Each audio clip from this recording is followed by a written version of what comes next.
Hello and welcome to episode 43 of After the Breach podcasts. We're your hosts, Jeff and Sarah. Jeff, we're closing in on 50 episodes here. I'm kind of shocked. Hi. Yeah, I know. I never thought we would get this far. I thought I was amazed after we recorded the first one. Yeah. I was like, okay, maybe we'll get 3 episodes. But here we are closing in. We're at 43, closing in on 50, and welcoming back a recent guest, Dr. Cindy Elliser from PacMam Research. We talked recently about harbor porpoise on episode 40 and had such a great conversation. And after we stopped recording, we kind of got on the topic of harbor seals and realized that even though they're not whales and this is technically a whale podcast, they're really an important part of the ecosystem. And we wanted to kind of show them a little love. Absolutely. So yeah, I'm looking forward to this conversation. Me too. All right. Well, welcome back, Cindy. Thank you so much for joining us again. We had such a great time chatting with you about harbor porpoise. We thought we would talk about the other critter, harbor seals. Technically, we're like a whale-themed podcast, but harbor seals are so critical to our Bigg's killer whales out here and to the environment and ecosystem as a whole. And they have some kind of anthropogenic threats coming, in the pipeline. And we we want to talk about them more. So thank you so much for joining us. Yeah, no, and thank you for being open to talking about pinnipeds. And a lot of it's like, no, we're all talking about the whales, but it's like, yeah, pinnipeds are important over here too. So it's nice to give them a little shout out. Well, they do feed the whales that we see the most of, the killer whales we see the most of. So exactly, they play a very important role in the ecosystem. Yeah, exactly. So well, they're important. They are so important. And I know I usually preface what I say on our tours. We talk about them a lot in the context of being prey for killer whales, but they are amazing animals in their own right. So if you don't mind, just for our listeners that have maybe never seen a harbor seal before, just kind of with the harbor porpoise, do you mind telling us what a harbor seal is, kind of what they are doing out here, and just give us a little description of them? Harbor seals are the second smallest phosid, so those are the true seals. Mm-hmm. So there's a difference between a seal and a sea lion. True seals don't have outer ear flaps, and sea lions do. That's the easiest thing to tell apart. So they're the second smallest of the true seals, and they are spotted here. And so they're the only, if you see a seal or sea lion that's spotted, it's a harbor seal in the Salish Sea here. Easy one. And so they're about 180, 200, 250 pounds, something like that, 5 or 6 feet. And they are just super cute, but also, like you said, very important. And what's one thing that's cool about them is that they eat over 60 different prey items. Wow. I knew they ate a lot, but 60, I didn't know it was 60. Mm-hmm. Very opportunistic. They'll eat whatever is available and prevalent. Mm-hmm. So it's not just salmon like some people think. Right, exactly. They do eat salmon. However, it's a fairly small part of their diet, actually, in comparison to all the rest of them. Do we know roughly what percentage that might be? So the latest paper that I saw, it had, depending on the species of salmon, the biggest one was 6%. So it's anywhere from 2 to 6%, something like that, of their total diet that they're eating salmon. Wow, that's a lot smaller than I would have thought. Yeah. Well, and so here's the interesting thing is that anything that we talk about with harbor seals in this podcast is going to be, it's somewhat dependent on the individual. Oh, sure. So they are very, everything, how often they stay near a certain haul out, how often they stay in a certain place, what they eat, where they eat, what habitat they like. It really is largely individually dependent. So there are some that are I love salmon and I'm going to eat a lot of salmon. Mm-hmm. And then there's others that have a much more varied diet. So it's, some of them do and some of them do it less. But overall, on average, they are not eating a large amount of salmon in comparison to the rest of their diet. Yeah, just like people. Some people just like chicken fingers and other people like a varied diet. I just like chicken fingers when I was little. Yeah. I've gotten a bit more varied as an adult. But yeah. We know some adults who are still pretty hooked on chicken fingers. I mean, they're delicious, so I can't blame them.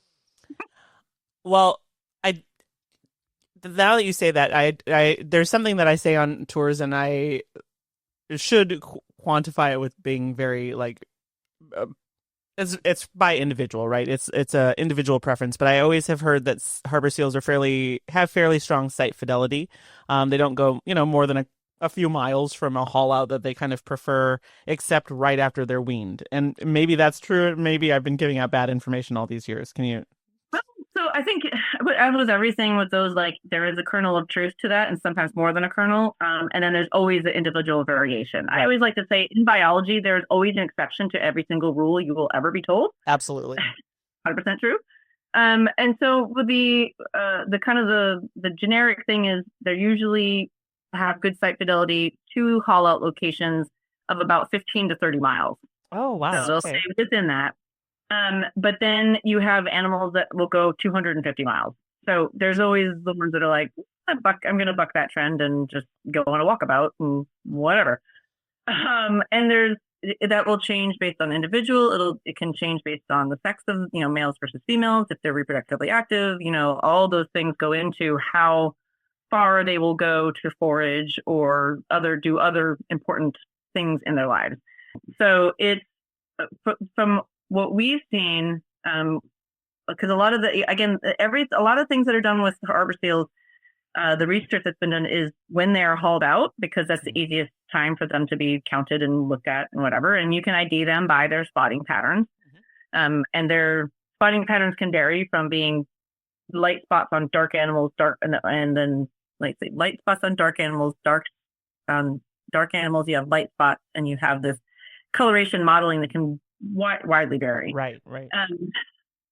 So what we've done in our study area, which is a bit unique, is that we've actually looked at the sight fidelity of them while they're in the water. So they spend 80% of their lives in water, and yet we don't know a lot about their behavior in water, and we don't know a lot about where they go specifically. Where do they stay while in the water, not at their haul out sites? So what we found is that, again, individualistic, that is the name of the game. We have over 300 individuals that we've identified it's from 2014 up through 2020. We're a bit backlogged on our seal IDs. But we have the paper that we published last year showed that there's about 20 to 25 that Burroughs Pass is where they want to be. They're there all the time. We see them year round, and we see them a lot. Then there's another 20 to 25 that are seen sometimes at every season, like every spring they come in. Others that show no trend, we just see them like 2 to 6 times over a couple of years. And then the rest of them we've seen once. Wow. So there's a wide variation on who really hangs out in one area and who walks around. And how many of them got eaten by Bigg's killer whales? I don't know. That may be why we only saw them once. That is a remarkable variation of behavior between the few that you see year round every year and then the ones that you only see once. I didn't realize that they were moving around that much. Yeah. I had always thought that once they found their haul out spot, that they hung out within a couple miles of there and they hauled out in the same area for their whole lives. I didn't realize that they were moving around such a dramatic amount. Yeah. Yeah. And some of them do, like they stick to those certain hauls. But we also don't know, like, is that one always at that haul out, or does he have like 2 or 3 haul outs that they use? Because there is variation in that of, if you're going a certain place, maybe you don't want to go all the way back to your main haul out location. Maybe you have the secondary haul out location or whatever. But we don't really know where to look because people aren't looking at them about where they are when they're in the water. They're not doing ID shots from in water. They're just looking at those haul out locations. And then SR3, they released some of the harbor seals that they've rehabilitated, and they put the hat tags on them. I don't know what they're actually called, but that looks like tags. Yeah. But it was really fascinating. They had one that basically stayed real close to where they let them go, and then another one went like just took off and went way far away. Wow. And then they had another one that ended up meeting up with one of the other ones that they released at a different location. So they could do some traveling. That's amazing. It'd be so neat to just be in their brain to see why they are doing that. I mean, if I were a seal, I'd pick my spot, I'd have my rock, and I'd feed right around that rock, and I'd go back to that rock and I'd be happy. That would be my seal life. My best seal life. Exactly. Right. Yeah. Well, it would make sense too to like, that's where I know. So I know I'm safe. I know exactly like where to jump up off the rocks to get away from an orca or whatever.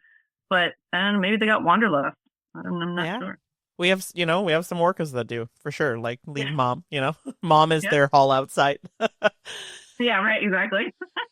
So when you're looking at seals and trying to ID individuals, what are you looking for? So we look at their spotting patterns. Mm-hmm. I liken it to, and it's hard to say that name, the Rorschach, like the ink blot test, right? And that's literally what we're doing. So what we're doing is basically looking at the side of the head, is because that's usually, if you ever seen the kind of, I would call it gophering, like gopher, like, ooh. And so you see the side of the head. And so we just look for a spotting pattern that stands out to us. And that will vary depending on the individual. I mean, I've had someone like, oh, I see this little X over here. And then, my assistant Zero, she's like, no, I use this dot over here. It doesn't matter which one you use as long as it's consistent between photos that you can see. And so, you just kind of like see what ink blot comes out of the spotting pattern on the side that stands out to you. And then use those same spotting patterns to look at subsequent photos to see if you can match them. Awesome. Well, that's fascinating.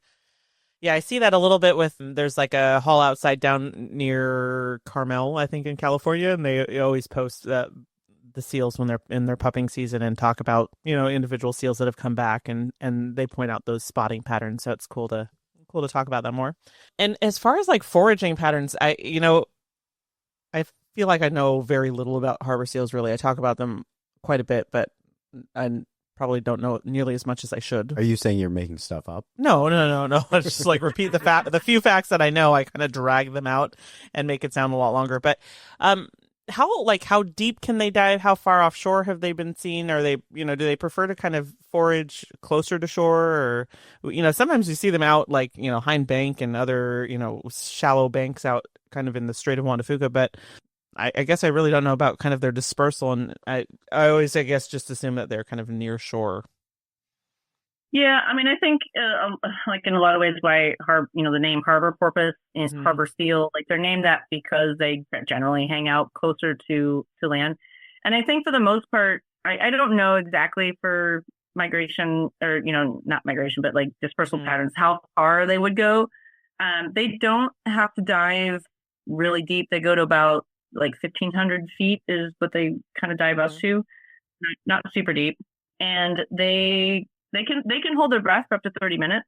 Yeah, I don't know if you know that tidbit. They can sleep at depth, so they'll just go down and sleep for 30 minutes and then come back up and take it out. Yeah, so they're diving. I think they're generally staying closer to shore because they are they're eating a lot of 60 different prey species, so really whatever's out there, but forage fish, salmon, young and old salmon, squid, octopus, that kind of stuff. They're snacking on lots of different things. And I think even crustaceans they eat too, and some of them prefer certain habitats, right? Sure. So some of them prefer the sandy habitats versus the rocky shores versus whatever. And that will vary on how much they're diving and when they're diving and all that kind of stuff too. But I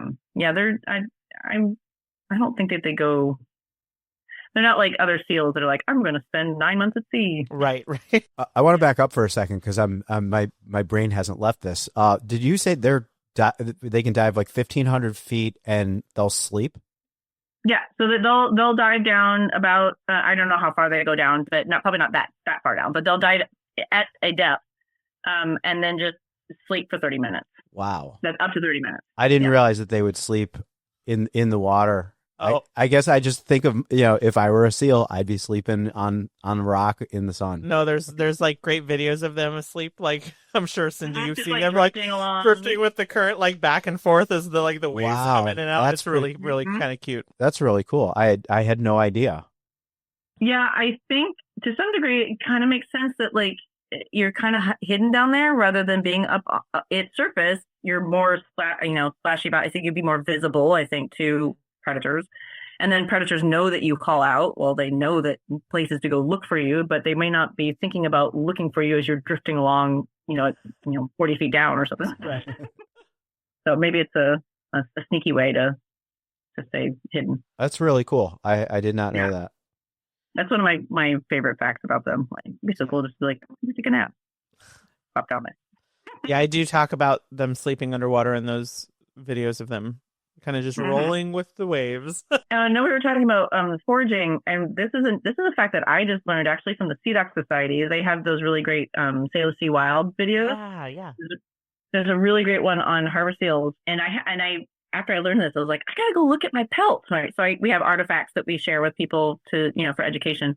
So I have a pelt of a harbor seal, and their whiskers are, so if you think about their whiskers, if they're flying around under the ocean, they're moving so fast that they would get flattened next to their head, and that's not good because they use those to feel for vibrations for the prey and everything. So what happens is that the whiskers have like a corkscrew. It's like they're twisted.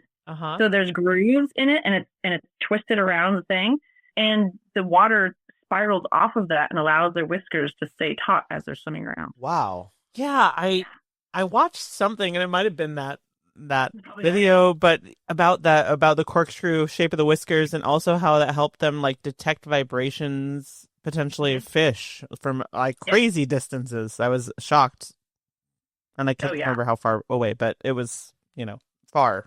It's pretty far. Yeah, it's farther than you would think when travel. Yeah.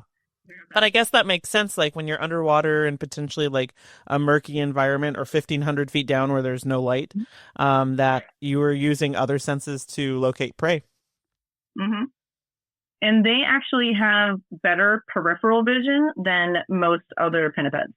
Like they have better overall, all around vision like that. Yeah. They're fascinating little creatures. Yeah, they're really good hunters. Good at what they do.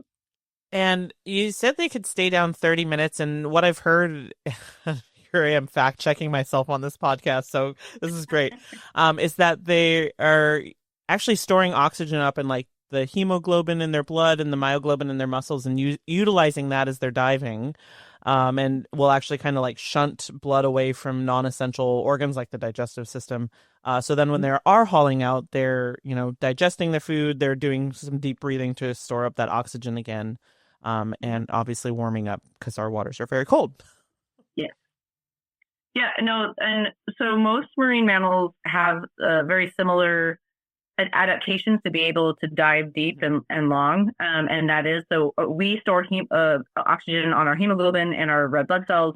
They do as well, but they have like way more, and I don't have the percentage off the top of my head, but they have a ton more hemoglobin than we do. And then they also store the oxygen in the myoglobin, which is the basically hemoglobin of your muscles. So they store the oxygen there, and so they have more like stored oxygen already than we would when we would go, if we were to dive. Sure. So that's why they can last a lot longer and dive a lot deeper and longer, and many other marine mammals can as well. And then they shunt when they're diving. They're like, okay, my flippers and stuff, and I need blood to go to my brain, and I need blood to go to my muscles, and that's all that needs to happen right now because that's what I'm doing. Yeah. So they have an amazing ability to shunt the blood into, going to a specific place, the core, so that they are not wasting that energy and stuff. And so, yeah, it's pretty amazing, the adaptations they have. I'm just shaking my head in awe, really. Yeah, I mean, they're really far more complex and just really amazing. Mm-hmm. And I like that you brought up that, when they're hauling out, they're, digesting, they're doing all these different things. And that's why, it's not just that they're like, oh, they're taking a nap. Like, no, they're resting to be able to do those dives again. And if they don't get that by, say, being flushed out, that's right. when flushing out means that, you scare them and they run into the water. Mm-hmm. If they're doing that prematurely or too often, they are not getting, it's like you having to wake up every 2 hours in the middle of the night. You're not going to do well the next day. Right. And you're not going to have the energy that you need to be able to do the things you need to do. So it's really important that they get that rest on those haul outs without being disturbed. Yeah, and that's what we do talk about that. Like we always come in kind of slow and see how they react. If they react, then we kind of stay further off. But I always like to preface it with like, it's going to look like they're really lazy and they're just laying around, but it's actually a very important part of their day. Exactly. And it's all about that, budget, activity budget, right? They have a certain amount of time and energy they have to do certain things, and they need to replenish that.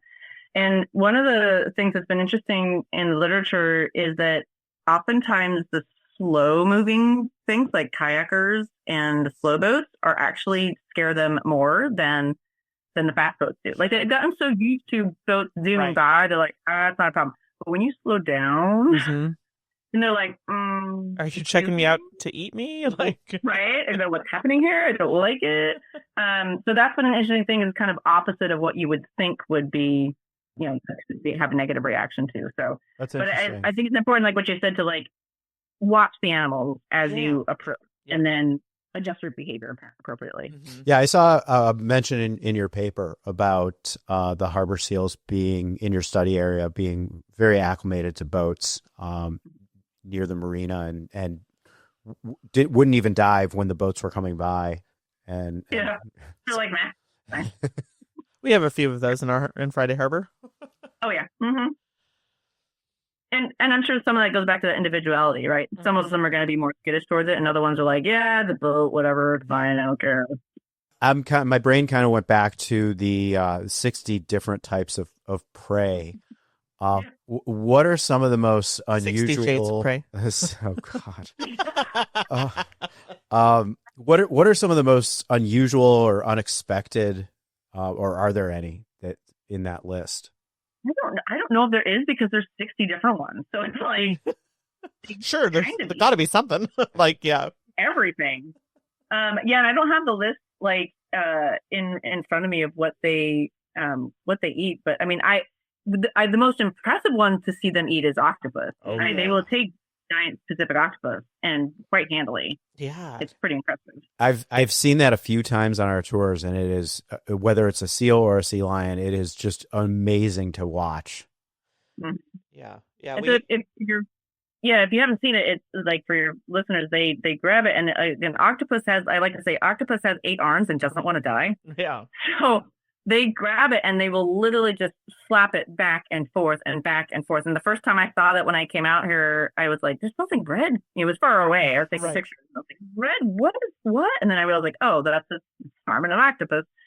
And so they'll just keep doing that until it, stuns it or whatever. And I'm pretty sure that I heard a harbor seal choking on a octopus one time, because he was out eating. And then all of a sudden I just heard, like, I was like, oh, that's not going well for you. But he figured it out, and I believe eventually ate it. But. Was it with you, Jeff? Last year we had a very young Steller sea lion eating a giant Pacific octopus, and it did the same thing. It was like breaking off chunks of it, but it was like big chunks, and it would like try to swallow it, and then it would choke on it, and it would like sound like a dog like hacking it up, and it would like cough it out, and then it would try to eat it again, and then like after. Yeah, I was there. It doesn't look. Every time I've ever seen a pinniped eating an octopus, it doesn't look like a comfortable eat. No. And like, I mean, those suckers are really, and even when after the octopus dies, I think they can still like, have like reaction like the suckers and stuff like that. So imagine like you try to eat it too quickly, and all of a sudden something's trying to suction your neck. Yeah, it doesn't look like a pleasant experience to me. Yeah. No. Pretty sure if someone has a photo of a harbor seal off of Lime Kiln with like an octopus stuck on that, it like tried to eat, and it's like stuck on the seal's side. I'm pretty sure I've seen that. I'm not imagining that. I'd love to find that. Yeah, I'll have to see if I can find it. So I do know one now that I realized that we had so many different things that I had not had this on the list that I understood. My assistant was out, and she was eating a skate. Oh. Yeah. And it's really funny because the picture is, you can't see the seal's face because the skate is so big like this, and the tail, the tail of the skate is like sticking up like a little ponytail on top, and so I think it looks like an alien sucker, honestly, like an alien sucker thing, like grabbing its face, and face sucker, the face sucker. That's what it looks like. I can picture that. Yeah. It's pretty good. So I know this is outside of the, not in the paper that you published, but what is the population like that we're talking about now, in terms of numbers and stability? And I don't know that I'll let Cindy answer because I'm not sure that I've seen an updated count from the Salish Sea for a couple Yeah, years. so as far as I know, like they've been at carrying capacity since the like late 1990s. Which basically means that they're at the point where, you know, the level that no more harbor seals can be sustained by the ecosystem, right? The general ecosystem term. I believe that number is somewhere up in the close to 50,000. Is that Salish Sea? In the Salish Sea, yeah. Okay. I'd have to look at one of my presentations again to get that. I just remember the curve. But it's at least it's above 30. It's like between 30 and 50, something like that. There's quite a few, and that's why we have Biggs almost every single day of the year, right? Like last year they were here like 340 something days out of 356. Yeah, over 50% of their diet is harbor seals. We talk about that on our tours, and we've talked about this on this podcast many times. I mean, this is what is fueling the huge population growth and the health of the population of Bigg's killer whales in the Salish Sea and beyond. And it wasn't always like that, right? Historically, like in the Salish Sea, and Cindy, I know you know this, and Jeff, you do, but for our listeners, like they were the target of a big cull prior to the 1970s, I think, where you basically... It was 50s and 60s, they had a bounty. Yeah. You got paid to shoot them. Shoot them, cut the nose off, and if you took the nose in, you could, get however much money for it. So we were... And do we know how low the population got? Or roughly? No, so that's the really, I think, most fascinating part of that whole thing is that they had this bounty program because they thought that they were, competition for fisheries, and they did that. So they this bounty program. There's no information as to how many were killed, if it made a difference, if it helped fishing populations. There was no research done on it. There was, as far as I know, like I've not come across anything. So there's no data that shows that did anything, or even what it did, even if it wasn't the intended thing that they wanted it to do, right? There's no information on what that did. And the fact that it's being brought up again when we have no idea of, even having done it in the past, we still have no idea about what that would actually do to the population and the ecosystem. Yeah, I mean, we don't even know what the previous cull, the culling era, what that did to the Bigg's killer whale population, because that was prior to the population census. We don't know if Bigg's might have been as common as they are now here way back then, but we don't know. And I think, I think a lot of people share this feeling, is the concern with a cull and the impact it would have on the Bigg's killer whales, especially since not only is this a large and growing population, but there's so much of the population that is young, and their food requirements are going to continue to increase. And it's almost like this is the worst time to go in and start removing their food. Not that there's a good time to go in and not remove that there's a good time, but when you have a huge percentage of the population that's under 15 years old, and they're going to start reproducing, like it seems absolutely insane to me to go in and start taking out their food, especially when we're talking about in the name of salmon recovery, when overall their diet is 6% salmon or less. Yeah. And I think the other important thing about not even just the numbers, because I mean, even 6% though of how many seals are out there, yes, that's a lot of numbers, right? If you're just looking at straight numbers. But they are eating hake. They're eating other predators of juvenile salmon. So, and more of those than, like, I think hake is somewhere up by like 30 to 40% of their diet or something. Wow, like it's much higher than all the others. So now you take out these animals who are eating those predators. Well, now you've left those predators to eat all the salmon babies. That are never going to, like, maybe the adult salmon that the seals are eating have already, had a chance to do something, or, for the ones that can reproduce more than once, which not many are. But like there's no ability for them to even have had a chance to do any of that if you have the predators of the juvenile salmon just running amok. Right. And so it's this myopic view of they're eating this, so therefore we take them out, this will fix it. When it is far more complicated, and they eat 60 different things. And the other point, back to the individuals, is that if you do this wide scale cull, like, okay, well, now you've taken out, maybe you took out all the animals that don't eat salmon or that is very less in their diet, right? And you leave the ones that are the big salmon eaters. And then those reproduce and maybe teach their, like, because harbor seals teach their pups to forage, unlike other seals. Like the baby goes out with the mom and kind of learns some of the ropes as they go. So maybe, and I don't know if that, maybe there's some genetic lineage of like, I eat salmon and so those babies are ones, I don't know. But your indiscriminate whatevering is not good when there's so much individual variation. Yeah, and I mean, I think one of the things I hear about this is like, oh, well, we're going to focus on the animals that are congregating around the dams or the, locks and what have you. And it's like, yeah, if you take those seals out or sea lions out, others are just going to move in, right? And we're also punishing animals for doing exactly what they should be doing, which is finding the easiest meal for the least calorie expenditure. So we've created these situations so many times. Like, why are we punishing them for utilizing the things that we have created to make it easier for them to eat? That is not their fault. That's exactly right. Fault. And they wouldn't be congregating there if those rivers were flowing. Right.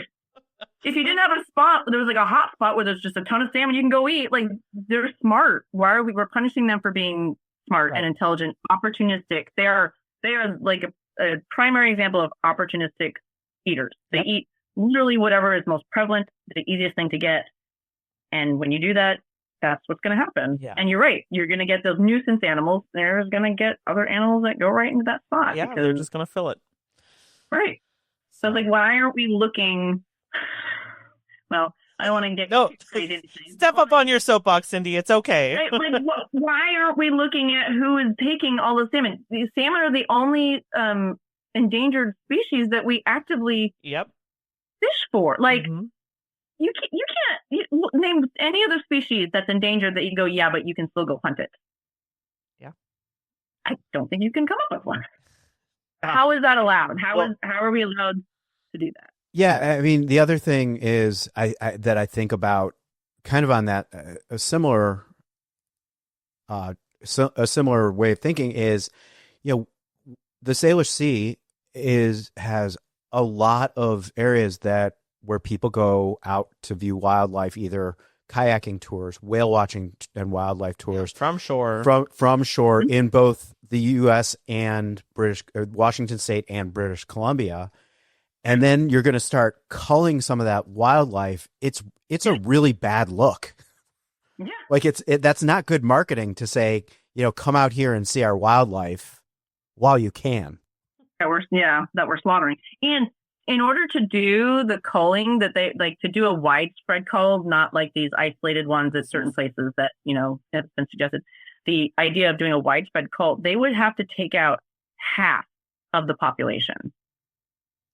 So you'd have to take like 25,000 animals, up to that, and then have to do that again each year to keep that population in check. Like, it just doesn't even make sense of how you would do it. No. And yeah, you're right. It does not look good. I mean, this has been kind of brewing for a while too. When I was on the Orca Task Force in 2018 in Washington State, that was talking about recovery of southern resident killer whales, and this idea came up back then, and I remember several times just adamantly saying, I am not coming back in 10 years to do this for the Biggs. Yeah. After we've taken, it's like I go back and forth between this feeling of hope that we have all of this information about seals and what they're eating, and this information about the Biggs killer whales and all the pinnipeds that they're eating and a growing population, that we have all this information that we're not actually going to go through with this. But then you put politics in it, and it's almost like the politicians are the harbor seals at the dams, because they're just doing the easiest thing they possibly can do. And that would be, I've lost Sarah in laughter. Oh, that's great. Yeah, no, I really actually. It's true, because there's very powerful lobbies that force the hands of those seal politicians that are that's the thing. And it's unfortunate because it is, and I think it again goes back to that myopic view. Like, we're just going to do this to fix this thing, and then you're going to cause all these other problems. And it's so frustrating because there have been so many examples across many different landscapes about doing something like that and having it backfire. Right? Oh, there's frog problem. Okay, let's bring in this, frog. It was something in Australia. They brought there were frogs, but they brought in like something to hunt that, and then they got rid of all the frogs. But then now you have all this other individual, the other species that is now rampant, right? Yep. And then there's been multiple times of that. We keep doing the same thing and being like, that will fix it. It's a natural thing. Okay, that's fine. And then I always go back to, because everybody has heard about the wolves in Yellowstone. Mm-hmm. It is a prime example. In high school, you learn about it in biology that, the wolves, they took out the wolves because they were, supposedly going after all the livestock. Then all of a sudden the ecosystem basically collapsed because the trees were dying and all the animals that relied on the trees and the streams and all that was dying. And you don't think like, oh, there's a link between wolves and trees. But there is, because they keep the elk in check, and the elk are the ones that are destroying the trees. And even if the animals aren't even eating, the wolves aren't even eating the elk, they create this landscape of fear where those trees where the wolves are protected, because elk aren't something going to go wander into the wolves' territory. That would be dumb. And so there's this whole thing. Then they brought the wolves back, and lo and behold, the ecosystem is doing great. Yep. So to take a top predator out, which harbor seals are, is just, I'm sorry, it's just dumb. Like, to do that. Dangerous. It's dangerous. Yeah. It's dangerous. It's dangerous to the ecosystem of what that can do and unbalance it. And we shouldn't be doing those things unless we know as much as we can. We can't tell the future, but know more than we do about what would happen. And all the scientists are saying, like, we don't know enough about what this would do. Yep. And about how what's gonna happen. And so we shouldn't do that. So I actually had a comment on there's the most recent bill that was being put forward in the legislature for Washington State to be able to petition the Marine Mammal Protection Act to get an amendment to be able to do these culls. So that was his first step, and it luckily didn't get through. It didn't even get to the floor of Congress. It got through the one committee, but then it died to the session. So that's great. But I had a comment on it that said that we should, just because they're cute doesn't mean that, we should protect them and something like that. And I responded, I said, it's not because they're cute. It's literally the science does not support that this will do what it's intending to do. And it could have far-reaching effects that we don't know. One thing that I think would be helpful, and I don't think this information exists out there or if anybody is working on this, but it would be a cool paper. Jeff comes up with lots of cool paper ideas.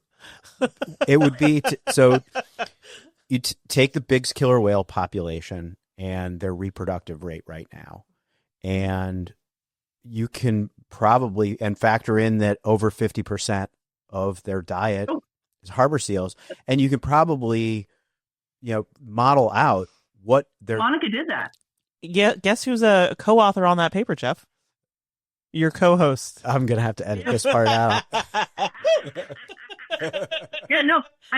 I mentioned to me that because Monica Weiland Shields, they did a paper on that showed how much percentage of the seal population they were taking out, and that was a bare minimum. And bare minimum, very conservative estimate, Okay, and that's current. That is currently correct. That's like a current estimate. But I'm talking about I'm talking about modeling this out like 20 years from now. Oh, so future model. I don't think they did future. We didn't do a future model, but that's what I'm talking about. Okay, well, way to weasel your way out of that one. Huge. Well, it would be interesting to take into consideration, as you were saying, the energetic demands of the younger generation. That the Biggs are growing at like 2 to 4% a year. I mean, they're just popping out babies left and right and having a great time. So it's right now. It's good to be a Biggs. Yeah. Right, 100%. Yep. Just don't come to my area and take my field. Right. That's all. I know. I see a Bigg's killer whale with a porpoise or a seal. We see those predation events and stuff, and I'm just like, okay, just don't be one of them. Yeah, right. But the other point that you bring up in that comment about that they're cute is, and again, like they are really cute, and it would be a really bad look for Washington State to go in. I mean, what do you think like the state is going to look like, and what people are going to think all over the world that Washington State is going in and killing one of the cutest animals on the planet? So I think it would be really bad, but I think that may be like the thing that can hopefully help save them, because I think there is a lot of outcry, regardless of what people understand about the science behind it. They don't want to see harbor seals being killed, right? And so I think that, I mean, I thought that was going to be enough to not have it even reach anywhere, but obviously it's not, because it is reaching the legislature. It'll probably come up again next session. They're going to keep pushing for it. So I hope it is, but it will be really damaging to the ecotourism for sure. And just in general, like, I mean, but that's also my perspective on it. I like animals. I don't think we should be killing them nilly-willy. And so I would think badly of Washington. Maybe other people wouldn't.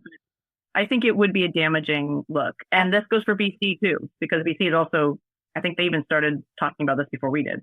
Absolutely. Yeah. And I mean, there are instances where culling is appropriate, and I don't think this is one of them, right? There's like, there's very, very specific instances where a cull for the act of conservation might be appropriate. I'm reading a book called Cull of the Wild, very interesting, hard read, but very interesting. But again, like you said, this is not it. There's no science that supports that this cull would be, beneficial in any way. Right. And there's methods to do lots of different things. And sometimes a dirty, I'd say dirty, but like a hard, dirty one like culling is necessary in a particular situation.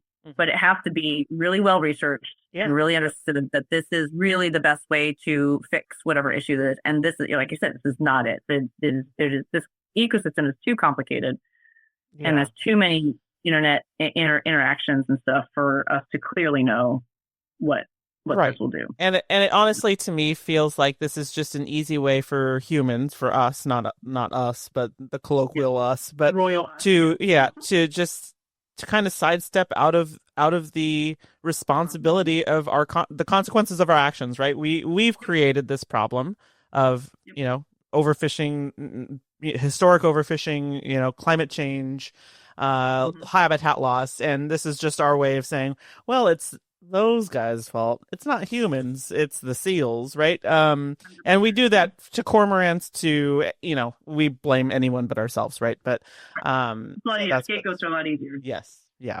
Than looking at ourselves. And some people have brought up like, oh well, there's been human interactions with seals for a long time of us, utilizing seals and stuff.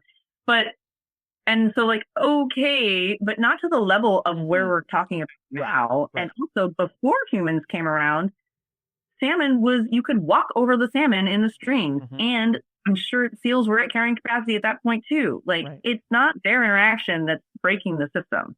And that's what bothers me, is that we're saying like, that's the thing that's wrong. It's right. Like, well, it was perfectly in balance before we were here, a part of the picture. And And ultimately, if we went ahead with this, it's not going to help salmon recovery, but it will impact other parts of the ecosystem, including Bigg's killer whales. And then then we're going to be talking about Bigg's killer whales recovery, then we go back to the easiest thing to point to, and it's ecotourism. Right. Yeah. They don't have enough food, but it's ecotourism. We're the seals at the dam, Jeff. We're the seals at the dam. And we keep going back. I love the quote from Benjamin Franklin: "An ounce of prevention is worth a pound of cure."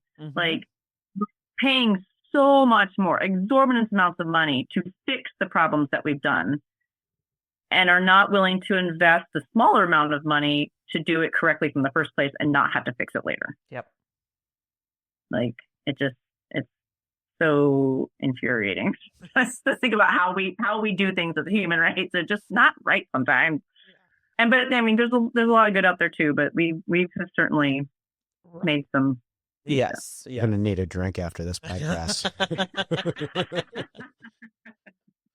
But yeah, it's a complicated story. And I think the takeaway is anybody who is explaining to you that doing this one thing will fix something this big is doing you a disservice. It is oversimplifying a very complex problem, and you should be digging more into things and listening to. There's no black and white fixes here. There's no smoking gun. It's just going to be a lot of small and varying things that are going to, work together to recover this ecosystem. Right. And I would say, like, I don't want to see them culling in kind of any shape or form. However, I would be more willing if there were other things being done at the same time. Like, we're going to step back on commercial fishing. Like, we're going to, make these steps and do things in tandem. I still wouldn't be super happy, but I would at least be happier about us taking into consideration what we're doing and taking some steps to adjust that, right. But yeah, big sigh. Well, hopefully this issue never goes beyond just talk. Yeah. I'm hoping so. And that's what, listeners and people need to do is make it known to your representatives. And even if it feels like it's futile, like, that is the way that we express what we want them to do. Right. And if it's enough of an outcry, they're not going to vote for the thing that would get them not elected again. Right. So exactly. Yep. Yeah. What we can do is, and explain to them too, like, why don't just say because they're cute. I mean, obviously they are cute, but there's the science behind it. So much more to it. Yep. Sarah always talks about how they're scientifically cute. Well, I talk about the study, but yes, you do like to talk about how cute they are. They are cute. Yeah. They're very cute. They're very cute. I just got a picture of one. Let's go back to cute. We're back in a picture. Our cat got a picture out in the field. So you know how sometimes they just sit in the water column, and then he just sat his neck back and down, and it went like twice the size. His neck was it. I mean, he looked like a giant jelly-filled donut in the water.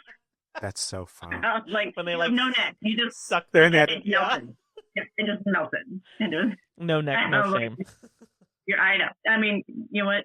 None at all. Yeah. It's just a cute little sausages, and they're good.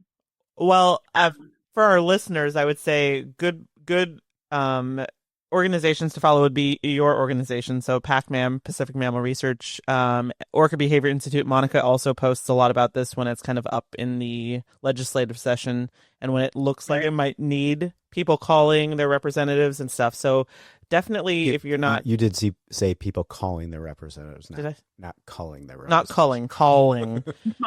Calling, to be specific. Calling. And SR3 does. SR3.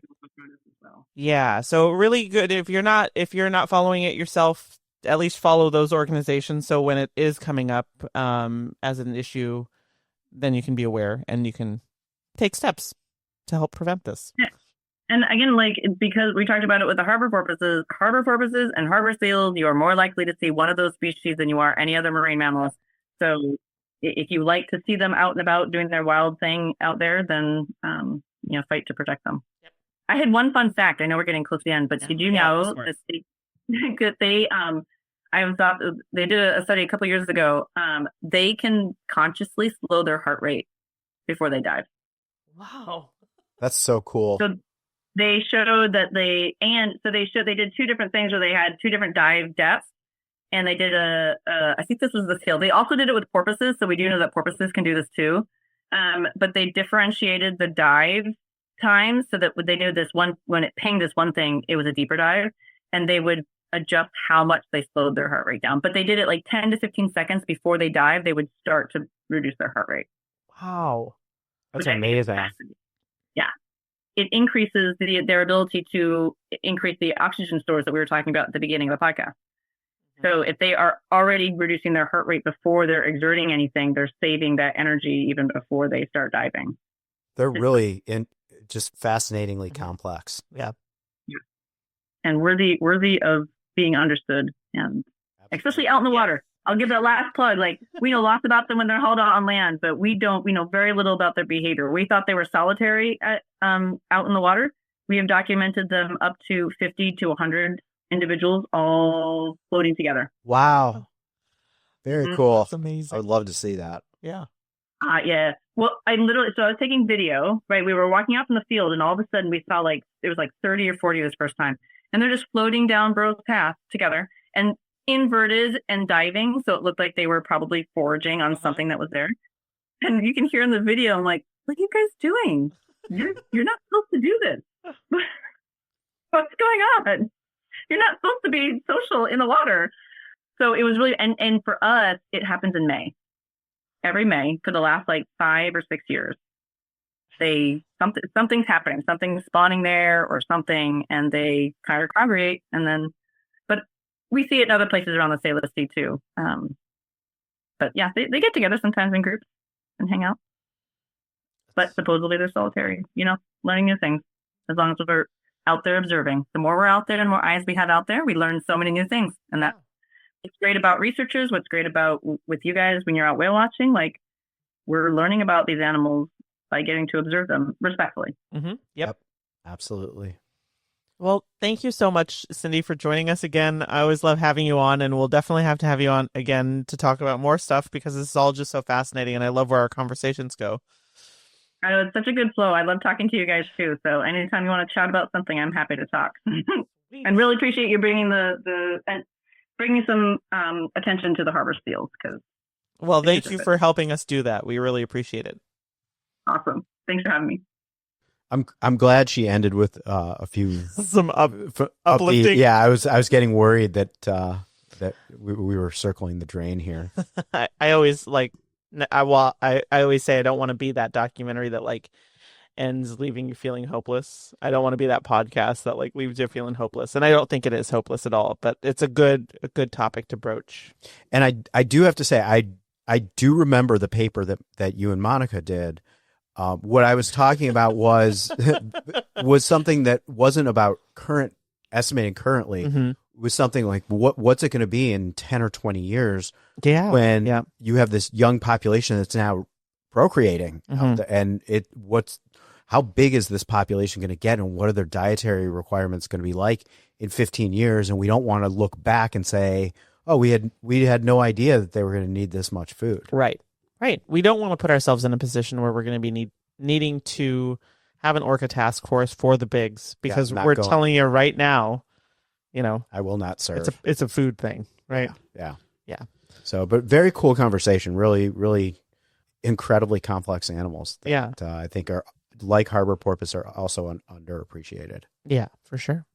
So we still have a few spaces left on our all-day tours. September 20th and 21st. Yep. So if you want to come out and join us for 2 full days on the water with Jeff and myself, we're going to be out there looking for as many whales as we can find, telling you all these stories. We'll be looking for harbor porpoise and harbor seals as well. But we would love to have you out there. It looks like it's going to be great. It's already ramping up to be a great spring, as we kind of just chatted about in our March update. It's been incredible out there, and it's just going to get better. So if you want to join us, email us at afterthebreachpodcast@gmail.com. If you want to come on one of our tours with Maya's Legacy Whale Watching, check us out at sjiwhalewatch.com. And more importantly, make sure you stay safe out there. Thanks so much for listening to this episode of After the Breach podcast. If you've enjoyed it and want to help us out, please share this with your friends, family, and any other whale-loving folks you can think of. We would also love to hear your feedback, so please leave us a review wherever you listen to podcasts. If you have topics you're interested in and would like to hear on the show, please send us an email. We'd love to hear your thoughts. You can find us on Instagram as @AfterTheBreach and on Facebook as After the Breach Podcast. And if you'd like to go whale watching with us, then come on up to San Juan Island, Washington State. We run tours with Maya's Legacy Whale Watching, departing just steps away from the ferry landing in beautiful downtown Friday Harbor. It's a great destination for a day trip or multiple days and offers some of the best whale and wildlife viewing in the world. We would love to take you out on the water to see the amazing whales we talk about on our podcast. You can book a tour through the company website at www.sjiwhalewatch.com and make sure to mention you're a podcast listener when you book. Thanks again for listening, and remember, stay safe out there.